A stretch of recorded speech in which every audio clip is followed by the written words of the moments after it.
36 বছর পর একটা কাপ জিতে এখন আমরা আন্ডারগ্রাউন্ডের বাস পাখি। কথায় আছে, ফকের একটু টাকার মুখ দেখলে মাটিতে পা পড়ে না, তেমন একটা দল আছে আর্জেন্টিনা।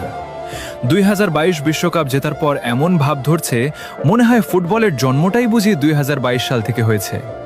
এখন তারা অন্য কোনো দলকে দলই মনে করে না। তাদের ভাব এমন, বাকি সবাই মাঠে শুধু হাজিরা দিতে আসে। ব্রাজিলের 5টা বিশ্বকাপের কথা বললে বলে ওগুলো তো অনেক আগের।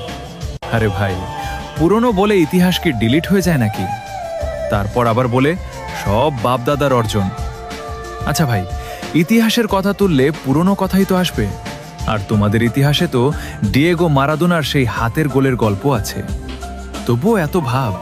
আর আমাদের বাপদাদাদের ছিল জমিদারি, 5টা কাপ রেখে গেছে উত্তরাধিকার হিসেবে। If you don't mind, Argentina সাপোর্টাররা কি আবার